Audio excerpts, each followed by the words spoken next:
부흥에 대한 말씀을 나누고자 하는데, 여러분 모두 다 부흥을 사모하시지요? 네, 여러분들 모든 교회에 정말 부흥이 있기를 원합니다.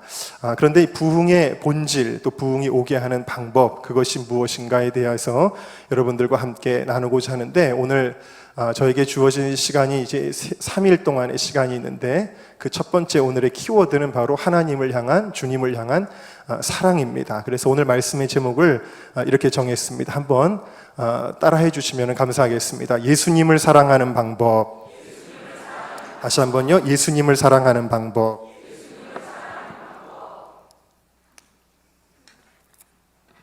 여러분들에게 먼저 질문을 하나 드리겠습니다. 여러분, 예수님 사랑하십니까?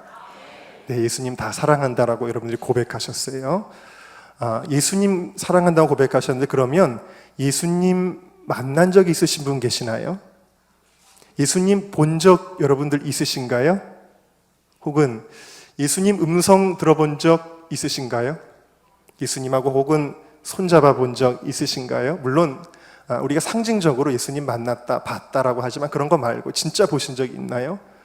물론 간혹 예수님을 꿈에서 뵙든지 혹은 환상 가운데 예수님을 만나는 사람들도 있을지 모르지만, 그런 분들은 100명 중에 한두 명도 될까 말까 할 것입니다. 그럼에도 불구하고 우리는 늘 예수님을 사랑한다라고 고백을 하고, 또 예수님을 위해 살겠다라고 고백을 하고, 또 예수님을 따라가겠다라고 이야기를 합니다. 한 번도 본 적이 없고, 한 번도 그 음성 들어본 적이 없고, 한 번도 손 한 번 잡아본 적이 없는 그 주님을 우리는 사랑한다라고 그렇게 고백을 하는데, 또 그 주님을 따라가겠다고 고백하는데, 과연 우리가 어떻게 해야 될까?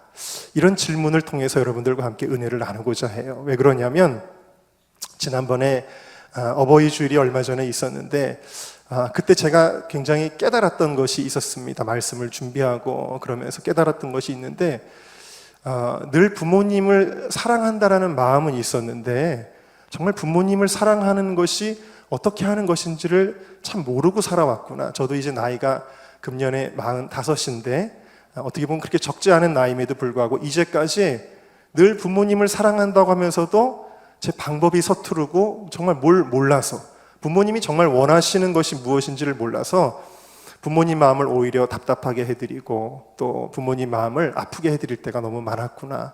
정말 부모님을 사랑하는 방법은 이런 거였구나 하고 깨달은 것들이 많이 있었습니다. 오늘 우리가 예수님을 사랑한다라고 하는 것은 그냥 찬양으로 주님 사랑해요, 혹은 그냥 우리 입술의 고백으로 주님을 사랑해요 하는 것만이 주님을 사랑하는 것이 아니라, 정말 주님을 사랑하는 방법이 있다는 거예요. 여러분, 이 방법을 오늘 여러분들이 찾으시고 또 실천하는 여러분들 모두가 되시기를 주님의 이름으로 축원합니다. 자, 첫 번째 방법을 함께 따라하겠습니다. 교회를 사랑하는 것이 예수님을 사랑하는 것입니다. 네, 죄송합니다. 제가 컵을 넣고 와가지고.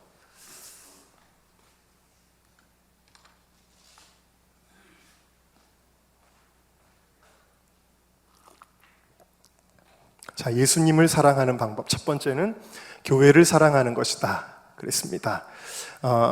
사울이 다메섹 도상에서 주님의 음성을 듣는데, 사울아 사울아 네가 어찌하여 나를 핍박하느냐라고 그 음성을 듣게 됩니다. 그랬더니 주여 뉘시오니까 그랬더니 나는 네가 핍박하는 예수다 그러셨어요. 굉장히 억울한 일입니다. 왜냐하면 여러분들의 아까 고백과 같이 사도 바울은 이때는 청년 사울이죠. 한 번도 예수님을 본 적이 없어요. 만난 적도 없습니다. 그런데 예수님은 사울에게 뭐라고 말씀하셨냐면, 네가 어찌하여 나를 핍박하느냐 그러셨어요. 이게 도대체 무엇을 의미하는 걸까요? 사울은 예수님을 만난 적은 없지만, 그러나 사울은 교회를 핍박하였어요.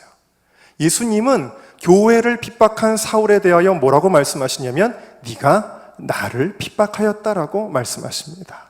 다시 말해, 교회는 세상적인 건물이나 조직이나 모임이 아닙니다. 교회는 우리가 영적으로 이해하는데, 그것은 예수님의 몸이라는 사실입니다. 교회는 예수님이라는 사실입니다. 그러므로 우리가 예수님을 사랑한다면 우리는 교회를 사랑해야 되는 줄로 믿습니다. 교회를 정하고 섬기기로 하는 것은 곧 예수님하고 우리가 영적으로 결혼하는 것과 같습니다. 만약 교회를 누군가가 떠난다면 그는 예수님을 떠나는 것과 같습니다. 어떤 이는 교회에 오면 피스메이커의 역할을 하고 화평케 하는 사람이 있습니다.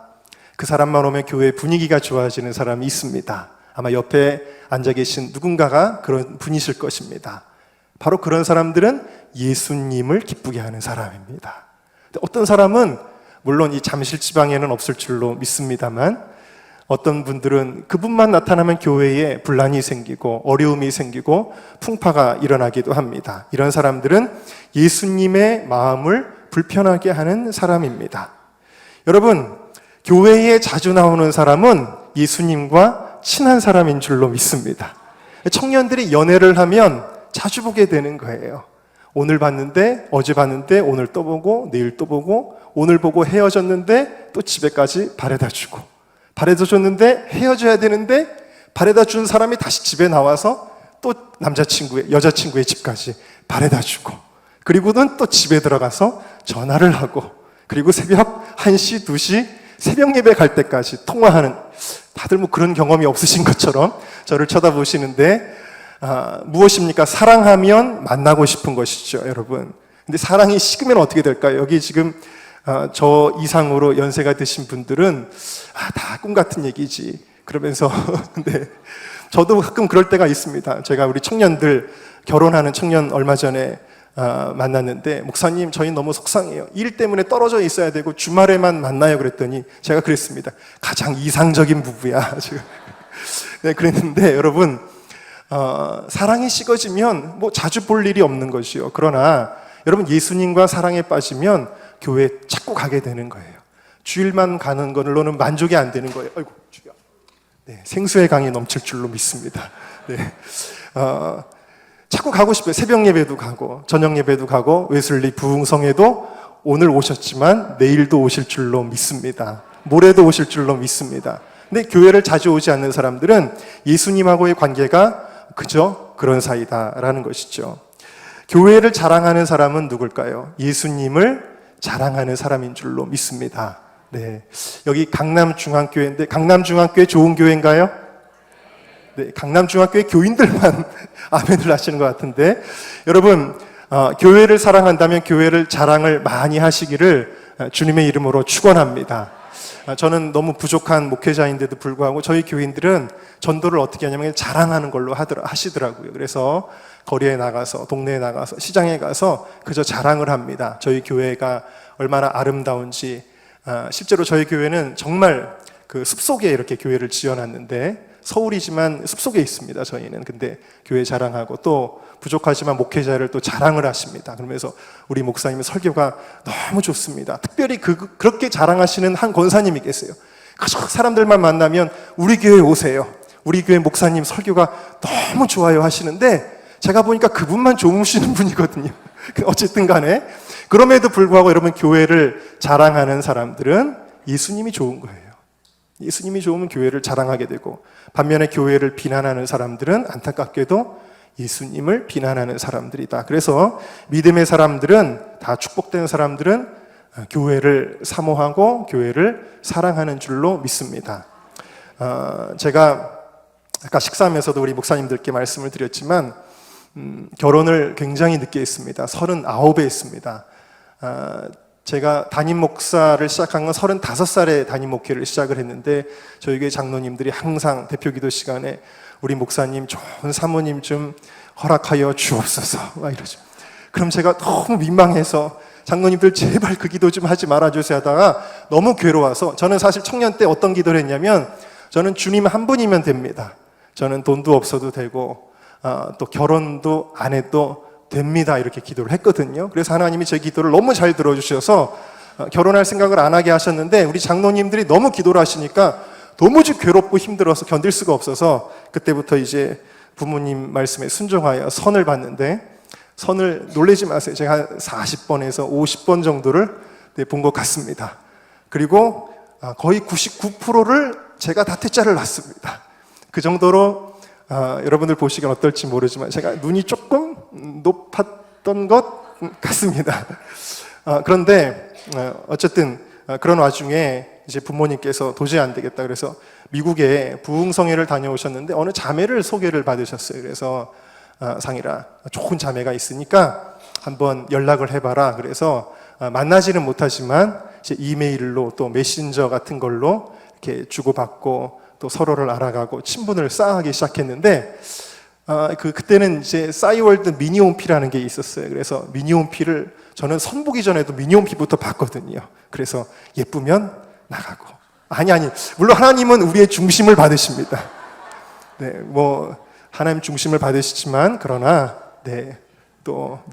사람인지라 목회자도 그래서 그런데 딱 보니까 너무 아름다운 자매, 거의 연예인 같은 그런 느낌이 들어서 드디어 하나님이 나에게 좋은 배필을 허락해 주셨나 보다. 그리고서는 그 자매와 또 이제 목사님 따님이셨고 그리고 또 음악을 아주 잘하는 박사 과정을 밟고 있는 그러한 자매였습니다. 그래서 친분을 쌓아가고 있었는데 그 자매가 다니는 한인교회가 있었는데 그 한인교회 목사님을 제가 개인적으로 알고 있던 분이었습니다. 그런데 그 교회에 문제가 생겼어요.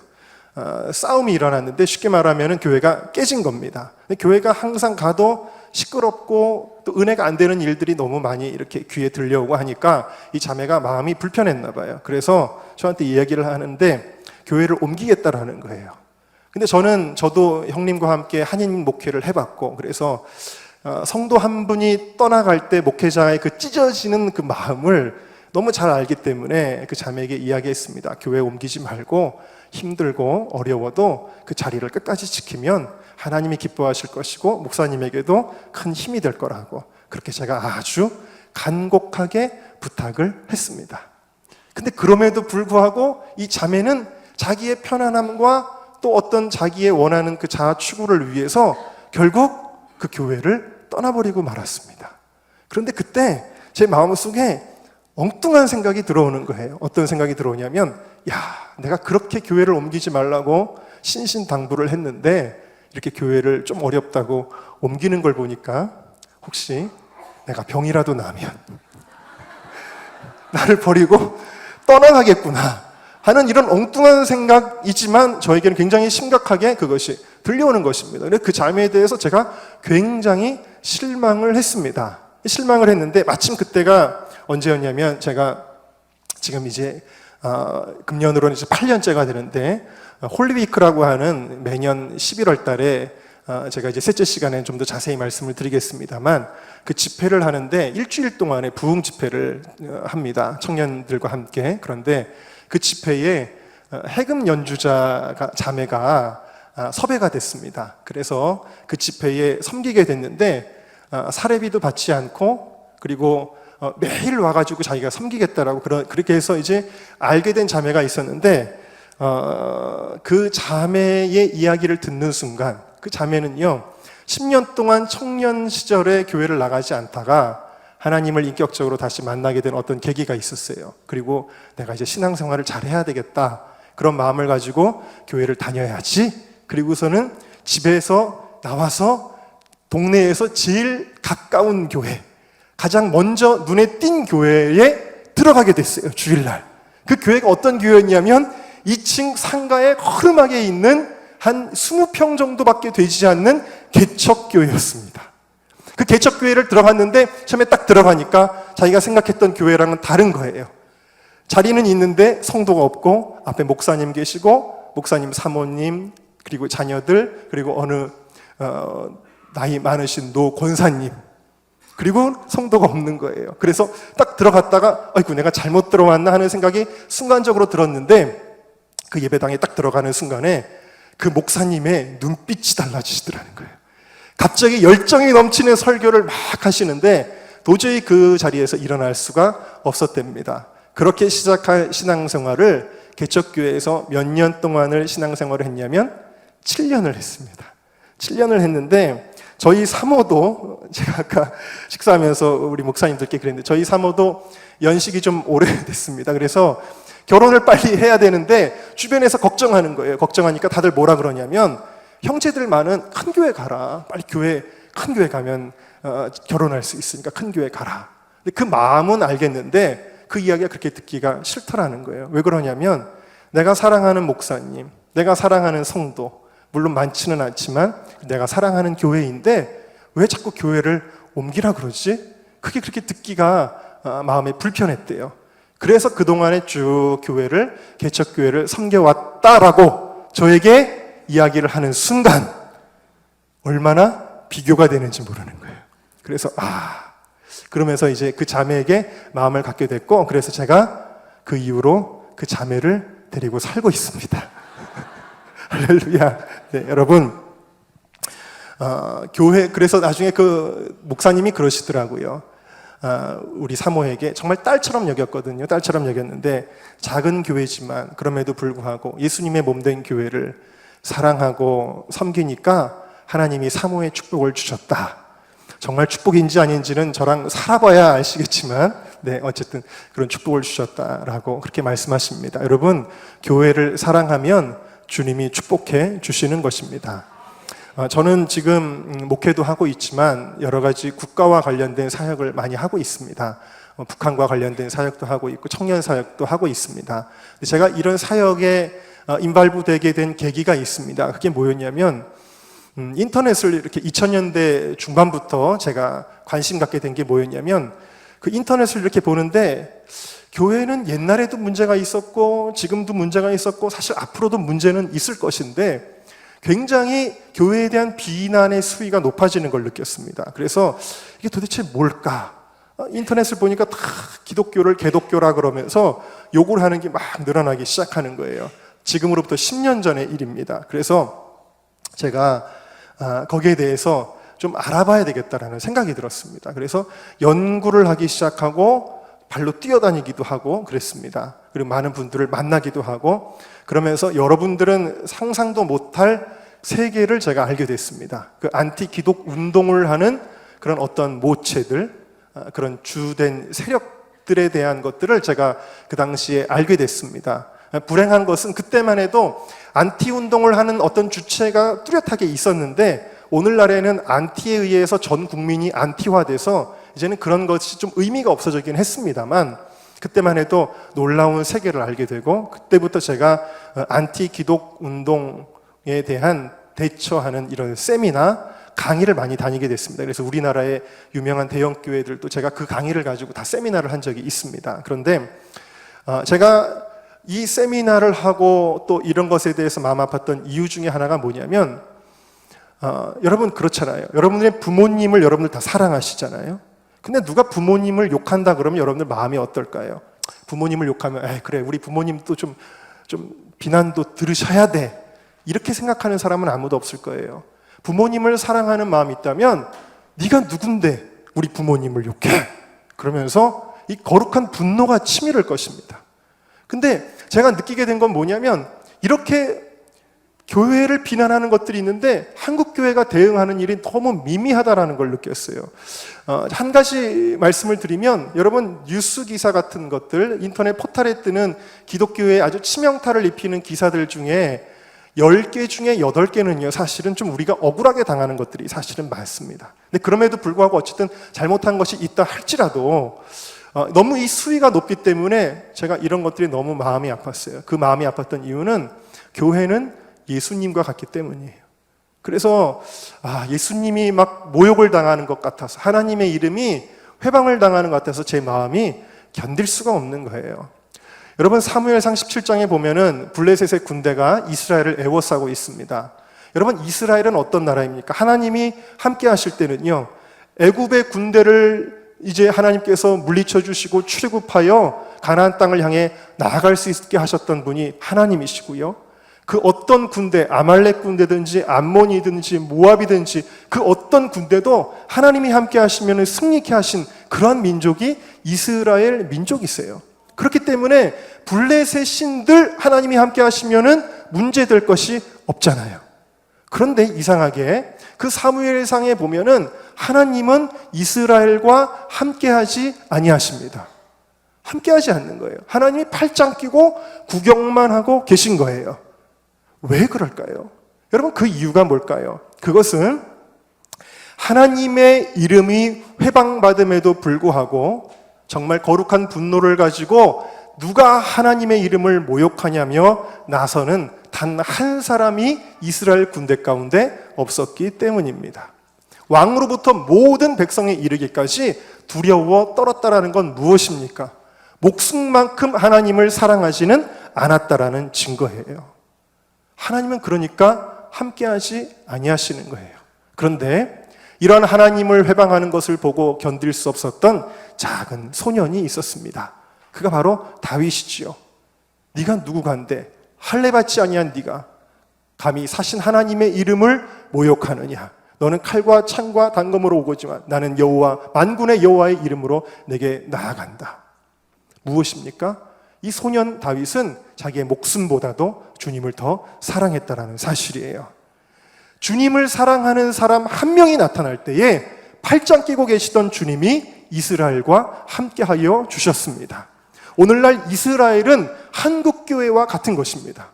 여러분, 한국교회가 이래서 안 된다, 저래서 안 된다, 어렵다, 힘들다, 주일학교가 줄어들어간다, 청년이 교회를 떠나간다, 언론과 매스미디어가 다 교회를 비난하고 있다, 많은 어려움을 토로합니다. 그러나 여러분, 하나님만 함께 하시면 한국교회 부흥할 수 있습니다. 근데 왜 하나님이 우리와 함께 하시 아니하실까요? 그 이유가 뭘까요?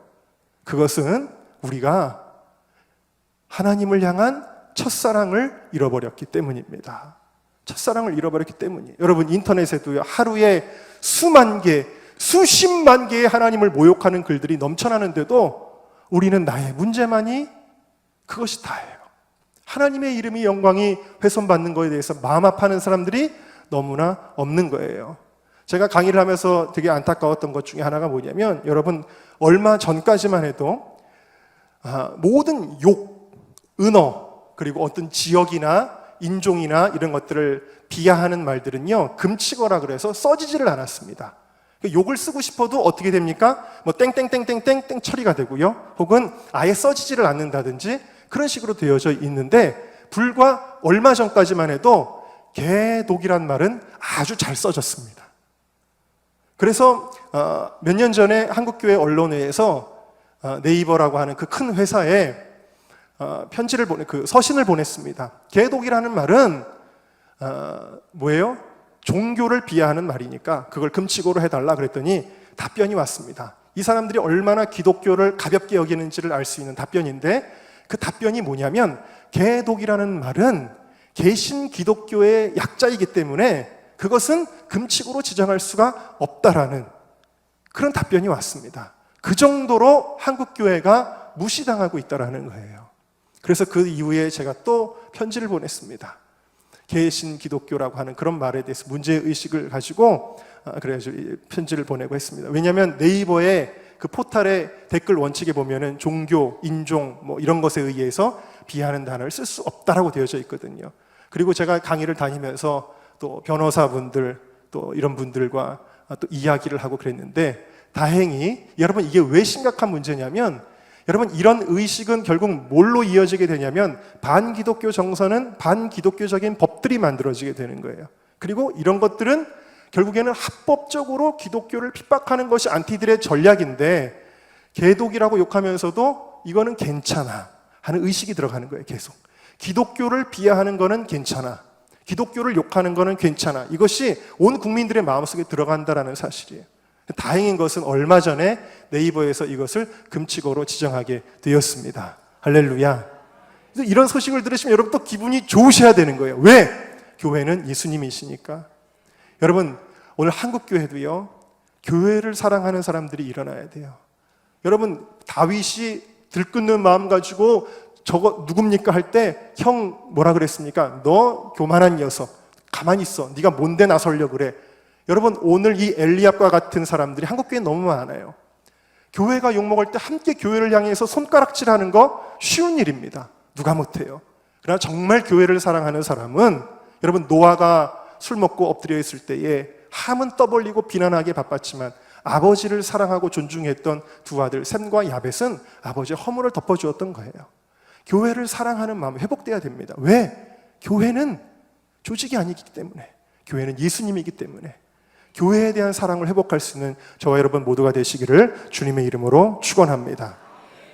두 번째, 우리 함께 따라하겠습니다. 주의 종들을 사랑하는 것이 예수님을 사랑하는 것입니다. 오늘 우리가 읽었던 말씀 마태복음 24장은 마지막 때에 일어날 징조에 대한 말씀이고, 25장은 하나님이 마지막 때에 오셔서 세상을 심판할 세 가지 기준에 대해서 말씀하십니다. 첫 번째 기준은 그 기름 부음에 대한 기준이죠. 성령 충만한가 그렇지 못한가. 두 번째는 달란트를 잘 감당하고 있는가. 세 번째는 양과 염소의 비유. 그래서 그 양들에게 그 소외된 자 작은 자 하나에게 한 것이 곧 나에게 한 것이다. 그렇게 하지 아니한 염소들에게 그 작은 자 하나에게 하지 아니한 것이 나에게 하지 아니한 것이다. 이런 비유가 등장을 하고 있는데요. 이 말씀을 우리는 어떻게 알고 있냐면, 이 사회에 소외되고 어렵고 힘든 사람들에게 한 것이 예수님에게 한 것이고, 또 그들에게 하지 아니한 것이 예수님에게 하지 아니한 것이다. 이렇게 알고 있습니다. 물론 그것이 틀린 것이 아니라 맞는 말입니다. 맞는 의미입니다. 그러나 성경의 예언이라고 하는 것은 1차, 2차 예언 혹은 3차 예언 이런 식으로 중복이 되는 경우가 있습니다. 무슨 얘기냐면, 예를 들어서 예수님께서 무화과 나무의 비유를 배우라고 말씀하시면서 무화과 나무를 저주하셨는데, 예수님이 저주할 때 1차적으로 이 무화과 나무가 정말 말라서 죽습니다. 그런데 이 무화과 나무의 비유를 통해서 우리가 뭘 이야기하냐면, 그래, 열매 맺지 아니하는 나무는 죽는구나, 우리가 삶에 열매를 맺어야 되겠다, 이렇게 알고 있지만 그것은요 3차적인 의미고, 더 중요한 것은 2차적인 의미인데, 이 무화과 나무는 이스라엘이라고 하는 나라를 가리키는 거예요. 민족을 가리키는 거예요. 그래서 이스라엘이라고 하는 민족이 멸망당할 것을 주님께서 예언하신 거예요. 그래서 오늘 이 양과 염소의 비유가 가지고 있는 광의의 의미, 이 사회에 소외되고 어렵고 가난한 자들을 돕는 것보다 더 중요한 직접적인 의미를 좀 알아야 되겠다라는 것입니다. 그래서 오늘 말씀을 보면 40절을 보십시오. 40절을 보시면 하나님이 말씀하시죠. 임금이 대답하여 이르시되, 내가 진실로 너희에게 이르노니 너희가 여기 내 형제 중에 지극히 작은 자 하나에게 한 것이 곧 내게 한 것이니라. 자, 내 형제 중에 지극히 작은 자에게 한 것이 내게 한 것이라 그랬어요. 또 45절을 보아도 역시 지극히 작은 자 하나에게 하지 아니한 것이 곧 내게 하지 아니한 것이니라 그랬습니다. 여러분, 오늘 초두에 여러분들이 예수님 만나지 않았고 보지 못했어도 예수님을 사랑한다고 고백했는데, 바로 예수님이 그런 비유를 우리에게 주시는 거예요. 그렇기 때문에 이 형제에게 해야 되는구나, 이 지극히 작은 자 하나에게 우리가 예수님에게 하듯이 해야 되겠구나라는 것을 깨닫게 되는데, 그러면 여기 형제는 누구를 가리키는 것이며 지극히 작은 자는 누구인가를 좀 알아야 되겠다라는 겁니다. 그럼 예수님이 누구에게 형제라는 표현을 쓰셨을까요? 마태복음 12장 49절에서 50절을 보니까 손을 내밀어 제자들을 가리켜 가라사대, 그러면서 나의 모친과 나의 동생들을 보라, 누구든지 하늘에 계신 내 아버지의 뜻대로 하는 자가 내 형제요, 그러셨어요. 또 마태복음 28장 10절에 내 형제들에게 갈릴리로 가라 하라 하시면서 예수님이 제자들에게 말씀을 하셨습니다. 또 예수님이 누구에게 지극히 작은 자, 저희 교회는 아직 개역 한글을 쓰고 있는데 소자라고 번역이 되어 있습니다만, 지극히 작은 자는 누구를 가리키는 것인가? 요한복음 13장 33절에 보니까 작은 자들아 내가 아직 잠시 너희와 함께 있겠노라 하시면서 예수님이 제자들에게 작은 자라는 표현을 쓰셨습니다. 또 소자들아, 또 마태복음 10장에 보니까 10장 42절에 보니까 제자의 이름으로 이 작은 자 중 하나에게 냉수 한 그릇이라도 주는 자는 내가 진실로 너희에게 이르노니 그 사람이 상을 잃어버리지 않을 것이라고 주님이 말씀하셨어요. 그러니까 여러분, 이 지극히 내 형제 중에 지극히 작은 자 하나는 직접적인 의미는 뭘 가리키는 것이냐? 예수님의 제자들을 가리키는 것이었다라는 거예요. 자, 이 당시에 예수님의 제자들의 삶은 어땠냐면요, 예수님의 제자의 삶이라는 것은 굉장히 고난이 많은 삶이었습니다. 복음을 위해 산다라는 것은 목숨을 내놓아야 하는 일이고, 자기의 모든 부와 명예를 포기해야 하는 일이고, 때로는 병들어야 하는 일이고, 때로는 매를 맞고 감옥에 끌려가야 하는 것이 예수님의 제자의 삶이었다라는 거예요. 오늘 말씀에 내가 헐벗었을 때 나를 돌아보았다, 내가 굶주렸을 때 나에게 먹을 것을 주었다, 내가 병들었을 때 나를 돌아보았고 내가 감옥에 갔을 때 너희가 나를 찾아왔다라고 말씀하신 이 모든 말씀들이요, 여러분, 왜 헐벗었느냐? 게으르고 직업이 없어서 헐벗은 것이 아니라 복음을 위해 살다가 헐벗고 굶주린 것을 의미하는 거예요. 자기 몸 관리를 잘못해서 병드는 것이 아니라 복음을 위해서 불철주야를 살다가 몸에 병이 든 거예요. 도적질하고 사기치고 살인하고 그래서 감옥에 간 것을 가리키는 것이 아니라, 그렇게 감옥에 간 사람 돌보지 않았다고 예수님이 책망하신 것이 아니라 복음을 위해 살다가 매맞고 감옥에 간 사람들 너희가 돌아보지 않았다라고 책망하시는 그런 말씀이었다라는 것을 여러분들이 깨달으시기를 주님의 이름으로 축원합니다. 그러므로 오늘 말씀의 요지는 복음을 위하여 사는 복음의 모든 사역자들, 주의 종들, 또 선교사들, 이런 분들을 사랑하는 것이 곧 예수님을 사랑하는 것과 같다라는 말씀입니다. 여러분, 구제만이 이 말씀의 목적이라면 이것을 굳이 양과 염소로 비유할 필요가 없는 것입니다. 이것은 목양의 관점에서 쓰여진 말씀이라는 거예요. 다시 말하면 목회자와 양의 관계에서 양은 순종을 상징하는 동물이고 염소는 반권위를 상징하는 동물이기 때문입니다. 양과 염소는 똑같은 목장 안에 있지만 모양도 비슷하지만 그러나 그들의 삶의 방식이 다르다는 것이죠. 우리가 교회 안에 똑같이 그리스도인으로 있으면서도 목회자에게 혹은 복음의 사역자들에게 힘이 되는 사람이 있는가 하면 그들에게 걸림돌과 시험이 되는 사람들도 있다라는 것을 오늘 말씀은 우리에게 보여주는 것입니다. 여러분, 예수님과의 관계가 우리에게 중요하다면 그것은 복음의 사역자들과의 관계가 우리가 중요하다라는 것을 여러분들이 깨달으시기를 주님의 이름으로 축원합니다. 왜냐하면 예수님이 이렇게 말씀하셨어요. 너희 말을 듣는 자는 내 말을 듣는 것이다. 너희 말을 저버리는 자는 내 말을 저버리는 것이다 라고 예수님의 제자들에게 그렇게 말씀하셨습니다. 사무엘이 왕을 세워달라는 이스라엘 백성 때문에 한탄하고 있을 때 하나님이 사무엘에게 뭐라고 말씀하시냐면, 사무엘아, 너 속상해하지 말아라. 그들이 너를 버린 것이 아니다. 그들이 나를 버린 것이다. 여러분, 우리가 보이지 않는 하나님, 우리가 사랑한다고 고백하고 충성한다고 고백하는데 정작 우리 눈에 보이지 않는 목회자들, 선교사님들, 전도사님들, 이런 분들에게 우리가 순종하고 또 우리가 힘이 되어드리지 않는다면 어찌 하나님께 우리가 충성을 다한다라고 이야기할 수가 있겠습니까? 그러므로 여러분, 하나님께 순종하고자 한다면 먼저 하나님이 세우신 권위들을 정말 소중히 여기고 사랑할 수 있는 여러분들의 마음을 가지시기를, 하나님을 사랑한다면 하나님이 세우신 분이구나, 하나님이 나를 위해서 보내신 분이구나 깨닫고 사랑할 수 있는 여러분 모두가 되시기를 주님의 이름으로 축원합니다. 저는 군 생활을 미군 부대에서 했습니다. 미군 부대에서 했는데 저는 용산에서 카투사로 복무를 했는데 군종병이었습니다. 처음에 이제 제가 군종병이 됐다라고 이야기를 이제 들었을 때는 훈련소에서 그걸 알게 됐을 때 굉장히 걱정을 했습니다. 야, 큰일 났다. 어떻게 영어로 설교를 하지? 어떻게 영어로 기도를 하지? 엄청 걱정을 했습니다. 왜냐하면 영어를 잘 못했기 때문입니다. 그런데 막상 자대의 배치를 딱 받아서 가보니까 전혀 걱정할 일이 없는 걸 걱정했습니다. 그런 거는 하나도 안 시킵니다. 주일날 예배도 못 드리고 저는 뭘 했냐면 주로 이제 청소하고 운전하고 또 이제 제가 처음에 이제 그 자대 배치를 받았을 때만 해도 저희 사무실에서 그래도 컴퓨터도 좀 하고 주보도 만들고 헌금도 개수하고 뭐 이런 것까지는 했었는데 그나마 얼마 안 가서 쫄병들이 들어왔는데 서울대 다니는 쫄병들이 들어와서 영어를 또 잘하니까 저는 청소로 밀려나고 저보다 후배인 그 쫄병들은 사무실에서 컴퓨터 하고 있고 그런 좀 서름도 있었습니다만 어쨌든 간에 그렇게 군 생활을 했는데 카투사들이 밖에 나가면 굉장히 폼을 잡습니다. 아주 미군 부대에서 아주 뭐 영어도 하면서 그렇게 멋지게 군 생활하는 것처럼 폼을 잡지만 실상 그 안에 들어가서 보면은 굉장히 굴욕적이고 비참한 일들이 많이 있는데 저희 부대는 좀 더 심했던 것 같습니다. 특히 저희 사무실은 그런 것이 굉장히 심했던 것 같습니다.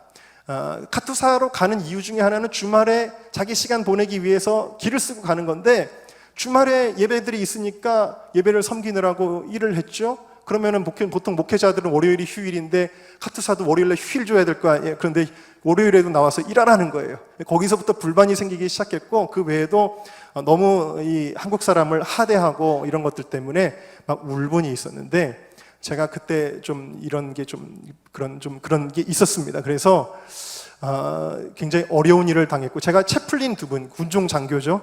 군종 장교 두 분을 섬기고 있었는데 굉장히 억울하고 좀 모멸감을 느끼는 그런 일들을 많이 겪었습니다. 많이 겪는데, 각 투사가 6.25 때 만들어졌거든요. 그런데 이 미군 부대는 지금만 해도 한국 군대도 많이 민주화, 뭐라 그럴까요? 되게 편안해졌지만, 좋아졌지만, 제가 군 생활 할 때까지만 해도 그래도 미군에 이런 것도 있나 하고 놀랐는데, 미군에 뭐가 있었냐면 이퀄 오퍼튜니티라 그래가지고 인종적으로 차별을 받거나 좀 어려운 일을 당하면 제소할 수 있는 그런 제도가 있었습니다. 근데 이 제도는 한국 분들에게는, 카투사들에게는 그냥 그림의 떡이었습니다. 감히 그런 걸 해볼 생각을 못해요. 근데 6.25 때 카투사가 만들어진 이래로 처음으로 그 이퀄 오퍼튜니티에 제가 섬기는 군종장교 2명을 제소한 최초의 카투사가 저였습니다. 그래가지고 제가 그 쫄병들하고, 저를 따르는 쫄병들이 있었는데, 그 쫄병들하고 밤이면은 막사에 모여가지고 기도회도 했습니다. 주여, 마치 독립운동하는 기분이었습니다. 그래서 주여, 한국의 이 자존심을, 우리 민족의 자존심을 세워야 합니다. 카투사들의 권익을 위해서 이 싸움에서 이기게 하여 주옵소서. 정말 저는 옳은 일을 하고 있다고 믿었습니다. 그러면서 이제 또 막 군법 책도 막 보면서 공부를 하고 막 그랬는데, 제가 싸우려고 하는 대상이 누구였냐면 군종 장교였습니다. 저는 목사님의 아들로 태어났습니다. 목회자의 아들로 태어났음에도 불구하고 그때 저는 뭐라고 이야기를 했냐면, 저는 원래 여러분들이 제 얼굴을 보셔도 그럴 사람이 아니라고 생각할 거예요. 아마 저는 욕 같은 것도 안 하고 살았습니다. 그런데 그때는 막 이 시험에 드니까 주일날 가장 험악한 말이 제 입에서 막 나오는 겁니다. 더더군다나 한국말 잘 모르잖아요. 그러니까 막 미국 사람들 앞에서 막 그냥 막 쏟아놨습니다. 그 앞에서 대면하면서도 막 그랬습니다. 기분으로는 뭔가 심증은 가는데 물증은 없으니까 뭔가 기분은 나빠하는데 막 욕 막 하고요. 그랬습니다. 그러면 제가 뭐라 그랬냐면, 목사가 목사다워야 목사지, 목사가 목사답지 않은데 목사냐. 자, 그랬어요. 전혀 마음에 꺼리낌이나 불편함이 없이 어떻게든 내가 이 싸움에서 이기고 말겠다, 그런 생각이었어요. 갑자기 저를 이상한 눈초리로 저렇게, 착한 사람입니다. 그랬습니다. 그런데 이 카투사들은 미군의 지휘체계와 한국군의 지휘체계 두 가지가 있는데, 미군들에게는 이렇게 대들었지만 한국군 장교가 호출을 해서 이제 그 일을 스탑시킬 때는 더 이상 나아갈 수가 없었습니다. 그래서 그렇게 일이 끝났습니다. 그리고서 이제 군 생활을 계속 하던 와중에 이제 제가 지금 렌즈를 껴서 그런데 원래 이제 눈이 나쁜데 방독면 안경이라는 걸 맞춰야 됩니다. 방독면 안에 쓰는 안경이 있는데, 그 안경을 맞추느라고 이제 군 병원에 이제 단체로 가서 검사를 하고 있는데 갑자기 저만 남으라는 거예요. 저만 남으라 그래서 무슨 일인가 했더니 갑자기 뭘 써줍니다. 뭘 써주더니 유각 글라코마라 그렇게 이야기를 하는다. 뭐냐면 녹내장이라는 겁니다. 제가 녹내장인데, 보통 정상의 안압이라는, 이 눈에도 혈압이 있습니다. 그게 안압이라 그러는데 10에서 20 정도가 정상인데 제 그때 안압이 50을 넘어갔습니다. 그렇게 굉장히 위험한 상태였기 때문에 수술을 해야 된다고 판단을 하고 고려대학교 안암병원으로, 그 군병원도 굉장히 좋은데도 고려대학교 안암병원으로 특진을 저를 보내는 그 편지를 써주게 됩니다. 청천벽력 같은 일이 저에게 벌어진 것입니다. 그래서 이제 고대 안암병원에 가게 되었고, 수술을 해야 되는가 마는가 하는데 이제 의사가 일단은 약을 써보자. 그래서 약으로 일단 안압을 어느 정도 떨어뜨리고 그렇게 이제 유지가 되고 있었는데, 이 약이 저에게는 굉장히 힘들었습니다. 왜냐하면 운전을 해야 되는데 눈이 잘 안 보이고 뿌얘지고 또 통증이 오고 막, 그래서 그것도 참 괴로웠고, 무엇보다도 이렇게 길거리를 가다 보면은 세상의 모든 사람들은 다 행복해 보이고요, 나 혼자만 불행한 것처럼 느껴지면서 그냥 뜬금없이 길거리에 슬픈 노래만 나와도 눈물이 흐르기도 하고 뭐 그랬었습니다. 그래서 그때부터 사람이 참 간사하잖아요. 그때부터 뭘 찾기 시작했냐면 하나님 앞에 회개할 거를 찾기 시작했습니다. 회개할 게 바로 생각이 막 나는 거예요. 뭐가 생각났냐면, 제가 훈련소에 있을 때 어느 날 너무 잠이 오지 않아서 훈련을 받아야 되는데 잠이 오지 않으니까 하나님 앞에 서원 기도를 한 적이 있습니다. 하나님, 오늘 밤에 좀 잠 좀 자게 해주시면 제가 자대 가서 복음을 위해 살겠습니다. 그래서 급하니까 서원 기도를 급하게 했더니 하나님 또 들어주셔가지고 그날 잘 잤어요. 그러니까 이제 자대 가서 복음을 위해서 뭐 해야 되잖아요. 군선교를 위해서 뭘 해야 되잖아요. 그런데 자대 배치 받고 나서 고참 따라서 몇 번 신우에 왔다 갔다 하고는, 그리고서는 그 카투사 생활에 젖어서 신우회 활동을 하지를 않았습니다. 그래서 뭐 복음을 위해 살겠다라는 그런 서원을 까맣게 잊고 있다가 그 서원이 생각이 난 거예요. 그래서 이제 그때가 이제 상병이 제가 거의 다 끝나갈 때였습니다. 병장이 되기 얼마 전이었는데 신우회를 나갔습니다. 신우회 나간 사람들이 보고 깜짝 놀랍니다. 신병이 온 게 아니라 한참 있는 이제 사람이 왔으니까 놀랍니다. 그런데 제가 가니까 그 다음 주가 신우회 총회라는 거예요. 회장을 뽑는 날입니다. 그리고 그 다음 주에 총회 때 또 나갔습니다. 나갔는데 이미 몇 달 동안 그 용산 지역의 카투사가 한 1000명 정도가 되는데 그 1000명을 대표하는 그 신우회의 회장을 뽑는 건데 이미 몇 달 동안 준비한 후보들이 있었습니다. 그런데 제가 손을 들었어요. 손을 들고 저 회장해야 됩니다. 그랬습니다. 그래서 왜 그러시는데요? 그랬더니 제가 하나님 앞에 서원을 했는데, 군대에 가면, 제가 자대에 가면 복음을 위해 살겠다고 서원을 했는데 제가 이번에 회장이 안 되면 저는 이제 6개월 있다가 제대하고 더 이상 이 서원을 갚을 방법이 없습니다. 제가 회장이 돼야 됩니다. 그래 버렸습니다. 얼마나 황당합니까? 어쨌든 간에 뭐 웃기도 하고 어떤 사람은 또 진중하게 받아들이기도 하고 저를 후보로 올려줬습니다. 투표를 했습니다. 한 표 차이로 이겼습니다. 그래서 제가 마지막 군 생활을 복음을 위해서 나름대로 정말 열심히 불태웠습니다. 군선교를 위해서 뭘 할까? 군대교회의 부흥을 위해서 꼭 필요한 존재가 있습니다. 뭔지 아세요, 여러분? 자매들이 필요합니다. 그래서 제일 가까운 학교 숙대가 있잖아요. 숙대에다 무조건 전화를 걸어서 제일 먼저 전화 받는 자매가 있었습니다. 누구세요?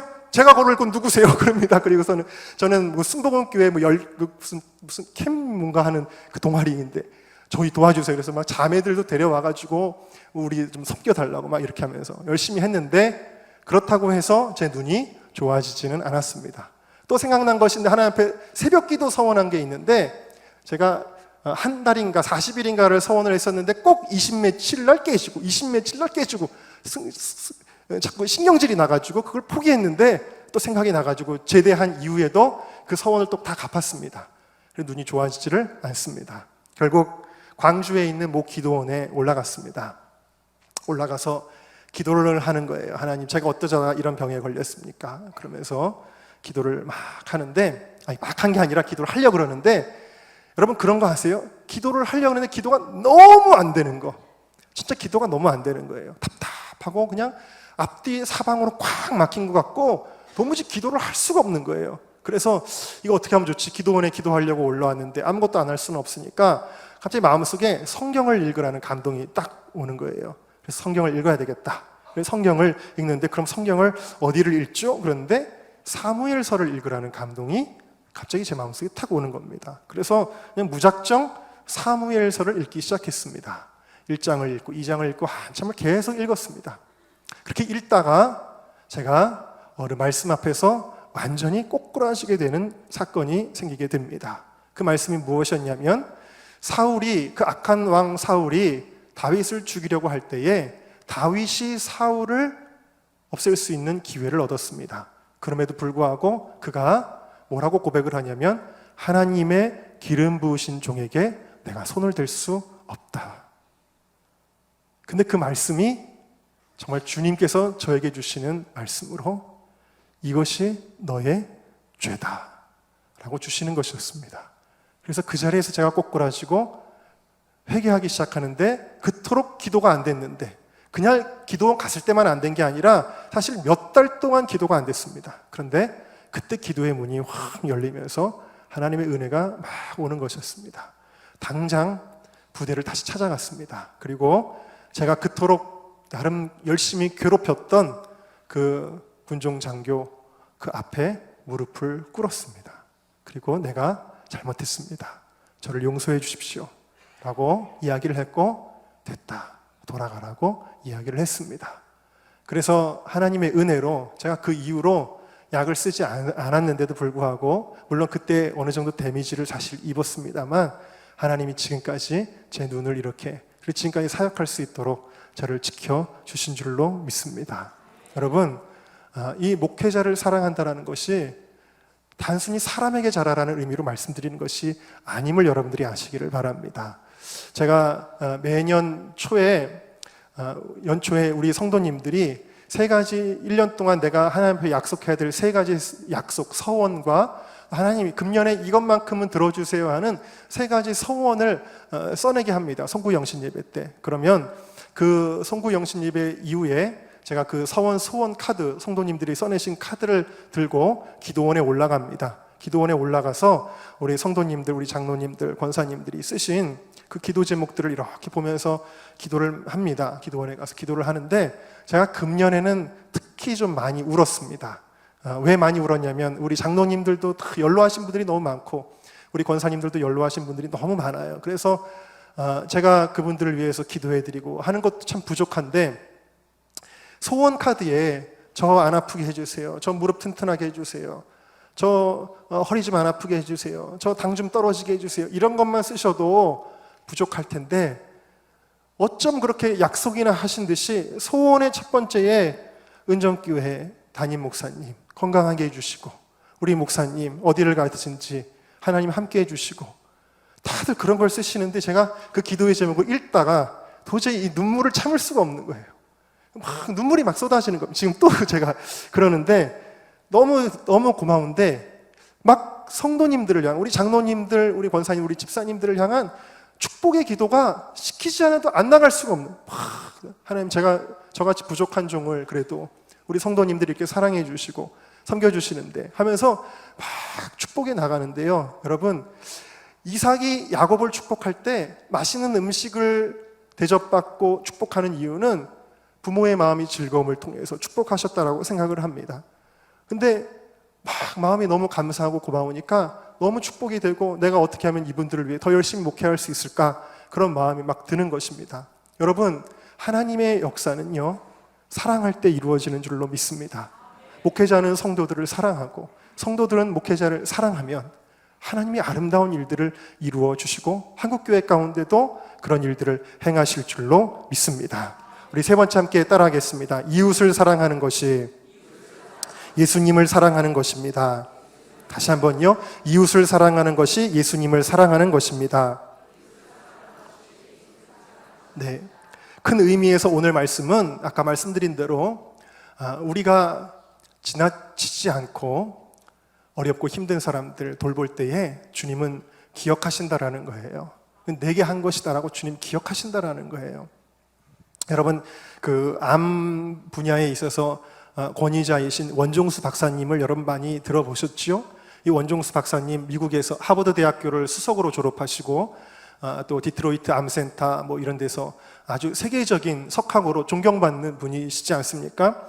근데 이 원종수 박사님이 이렇게 훌륭한 분이지만 그의 배경은 너무 가난하고 어려운 집안에서 태어났습니다.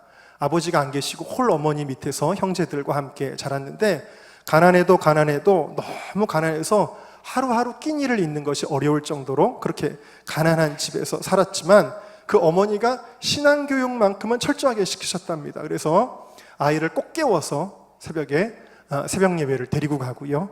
그리고 말씀을 읽지 않으면 밥을 주지 않고 그리고 그 어렵고 힘든 상황에서도 그렇게 금식을 시키고 그렇게 신앙에 철저한 교육을 하는 그런 어머니 밑에서 이 원종수 박사가 자라났는데요. 어느 날 새벽 예배가 끝났는데 어머니가 어떤 할아버지 한 분을 모시고 오셨더랍니다. 그 할아버지는 누구였냐면 동네 사람들이 다 아는 할아버지, 역 앞에 지푸라기 깔아놓고 사람들에게 한 푼 줍쇼 구걸하는 거지 할아버지셨던 것입니다. 그 어머니가 새벽 예배 끝나시고 지나갈 때마다 안타까운 마음이 있어도 아무 말 못하고 지나가시다가 그날은 도저히 견딜 수가 없어서 그 할아버지를 모시고 오셨다는 거예요. 근데 그 할아버지는 앞을 보지 못하는 분이셨대요. 그러니까 지팡이를 이렇게 잡고 이렇게 어머니를 따라서 오셨습니다. 그 할아버지를 볼 때 반가운 게 아니라 어머니에 대해서 원망하는 마음이 들었습니다. 우리 어머니 도대체 저 할아버지는 왜 어떻게 하시려고 데리고 오셨나? 그런데 어머니의 얼굴이 엄해집니다. 어머니의 얼굴이 엄해지면 무조건 순종해야 합니다. 안 그러면 종아리를 맞기 때문입니다. 어머니가 이야기합니다. 종수야, 이 할아버지 목욕시켜드려라. 지금 밥도 제대로 못 먹어가지고 굶었는데 목욕시켜드리려면 나무를 해와야 되잖아요.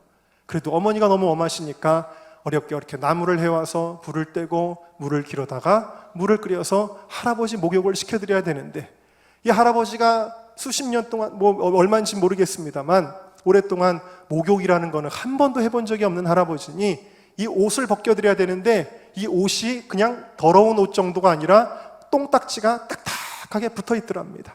그래가지고 그거를 막대기로 뜯어내고 그리고 옷을 벗기고 그 할아버지 목욕을 시켜드립니다. 몇 년 만에 하는 목욕인지 할아버지가 좋다 좋다 하시면서 너무나 좋아하십니다. 그렇게 목욕을 했는데 그 똥딱지 묻었던 그 옷을 입힐 수가 없잖아요. 큰일 났습니다. 그런데 마음이 불안불안합니다. 왜냐하면 얼마 전에 삼촌이 이 원종수, 그때는 아이죠, 아이에게 옷을 하나를 선물을 해줬는데 그 옷이 너무 좋아서 아껴 입으려고 감춰놓은 옷이 있었는데, 엄마 무슨 옷을 입혀드리죠? 하는데, 종수야, 얼마 전에 삼촌이 준 옷 있잖아. 너무 서글픈 겁니다.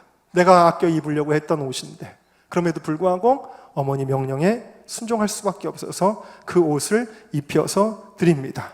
그리고는 할아버지에게 또 음식도 해드려야 되는데 또 이렇게 무슨 묵거리 이런 걸 딱 모아다가 된장을 또 풀어서 또 국을 끓입니다. 얼마 되지 않는 쌀 거기다가 또 풀어서 넣습니다. 가족들도 먹을 것이 없는데 할아버지 먼저 드려라. 할아버지가 한 그릇 드셨습니다. 막 드시고 맛있다. 그런데도 또 배가 고프신 표정이에요. 어머니가, 종수야, 할아버지 한 그릇 더 드려라. 큰일 났다. 우리 먹을 건 없는데 한 그릇 또 드십니다. 그리고 남은 한 그릇, 그거 얼마 되지 않는 것도 할아버지가 다 드셨습니다. 어머니에게 겉으로는 순종을 하지만 속으로는 얼마나 원망을 했는지 모른다는 것입니다.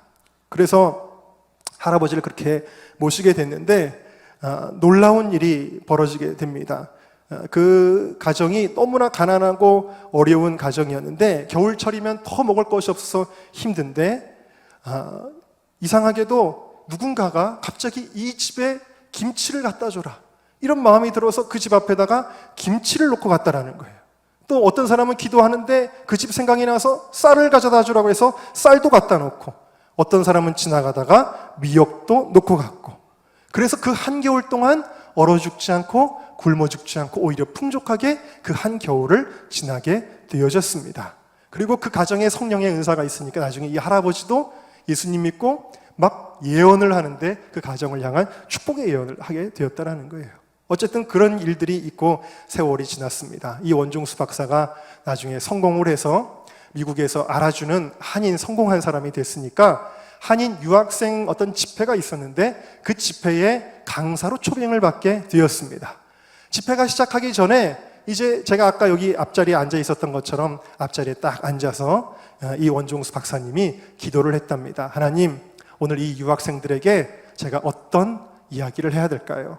어떤 말씀을 전해야 할까요? 하고 기도를 딱 하는데 갑자기 그의 눈앞에 슬라이드처럼 하나님께서 환상을 보여주면서 어떤 장면들이 착착착착 보이는데 그 장면이 뭐였냐면 그 어린 종수가 어머니의 말을 듣고 할아버지의 옷을 벗겨드리고 목욕을 시켜드리는 장면, 그리고 그 할아버지에게 맛있는 음식을 해드리는 장면, 그 할아버지와 함께 말동무가 되어드리는 장면, 이 장면들이 척척척척 그의 눈앞에 지나가는 것입니다.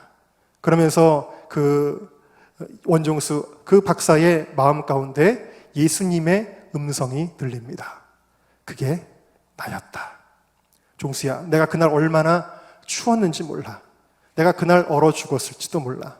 내가 얼마나 배가 고팠는지 모른다. 그 많은 사람들이 성경책을 끼고 지나가면서도 나를 모른 척하고 지나갔지만 너의 어머니가 나를 불렀다. 내 배고픔을 네가 채워줬지. 내가 추웠을 때 너 한 벌 입던 옷 그거 나한테 입혀줬지. 네가 나를 먹여줬기 때문에 내가 너 먹는 것을 책임져 주마. 네가 나를 입혀줬기 때문에 내가 너 입을 것을 책임져 주마. 네가 나를 데려다 집에서 재워주었지. 내가 너의 의식주를 책임져 주마. 그렇게 약속의 음성을 듣게 되었던 것입니다. 여러분 주위에 죽어가는 많은 영혼들, 어려움 당하는 영혼들 지나치지 마시고 그 한 사람이 예수님이라고 생각할 수 있는 여러분 모두가 다 되시기를 주님의 이름으로 축원합니다. 특별히 이웃사랑의 가장 큰 것은 무엇입니까? 죽어가는 영혼을 살리는 것입니다.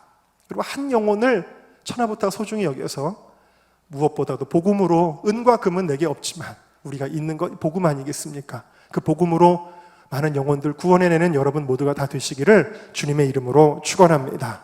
마지막으로 우리가 잊지 말아야 될 한 이웃에 대해서 한 가지 더 말씀드리고자 합니다. 그 이웃이 누굴까요? 예수님이 특별히 이웃에 대한 말씀을 사마리아인의 비유를 통해서 우리에게 주셨잖아요.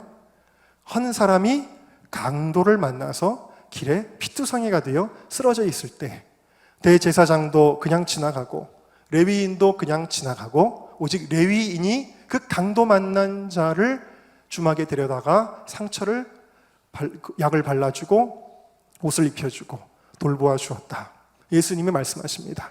누가 이 강도 만난 자의 이웃이 되겠느냐 라고 말씀하십니다. 여러분 강도 만난 자 하는데 우리가 꼭 잊지 말아야 될 강도 만난 자가 있습니다. 그것은 저 북한 땅의 김일성, 김정일, 김정은. 이 하나님의 자리에 올라선 이 강도 만난 우리 북한의 사랑하는 형제와 자매들을 여러분 잊지 마시기를 주님의 이름으로 축원합니다. 여러분 우리가 분명히 알아야 될 것은 북한은요, 북한의 정권과 북한의 주민들을 반드시 분리해서 생각을 해야 됩니다. 여러분 북한이 다 나쁜 게 아니에요. 북한이 나쁜 것은 북한의 정권이 나쁜 것입니다. 그리고 그들에게 강도 만난 자의 이웃과 같은 존재가 우리의 사랑하는 백성들, 동포들인 것을 여러분들이 기억하시기를 주님의 이름으로 축원합니다. 얼마 전에 북한 구원 금식성회, 이 북한 구원 금식성회에는 지난번에는 한 1,500명 정도 되는 분들이 일주일 동안 나라와 민족을 위해서 직장을 내려놓고 사업을 내려놓고 오신 분들이 1,500명이 됐습니다. 그분들이 그냥 즐거운 집회도 아니고요, 자기의 어떤 만족을 위한 집회도 아니고요, 어떤 집회냐면 나라와 민족을 위해 북한을 위해 기도하는 집회인데 밥도 안 줍니다. 3일 동안 금식하고 4일째 죽 주는 집회예요. 근데 거기에 흰돌산 기도원에 사는데 1,500명이 모였습니다. 참 그분들 볼 때 너무 죄송하고 이런 분들이 한국교회에 아직도 있구나라는 생각에 제가 감동을 받는데 그 집회에 저도 한 순서를 맡아서 강사로 가게 되었다가 제 순서를 마치고 의전실로 갔습니다. 의전실로 갔는데 제 다음 순서로 북한인권 운동을 하시는 정배도로 목사님이라는 분이 강의를 하시는 거예요.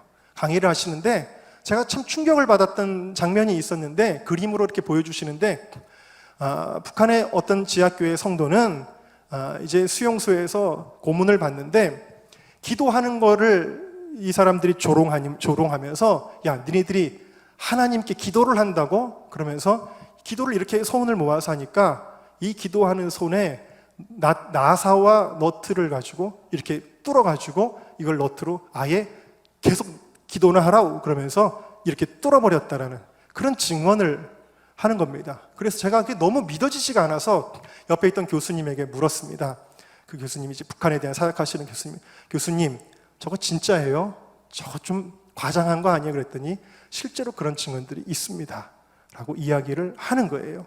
실제로 저희 교회에 아주 특이한 사역을 하시는 분이 저에게 오셨는데 유철 선교사님이라고 러시아에서 지금 탈북자들과 또 현지인들을 위해 사역하시는 분이 계시는데 이분은 원래 어떤 분이었냐면 러시아에 북한에서 파견됐던 벌목 노동자들이 대량 탈북을 한 적이 있습니다. 근데 이 대량 탈북한 탈북민들을 잡아오는 역할을 하는데 이 유철이라고 하는 어떻게 보면 이 그 조직원이죠.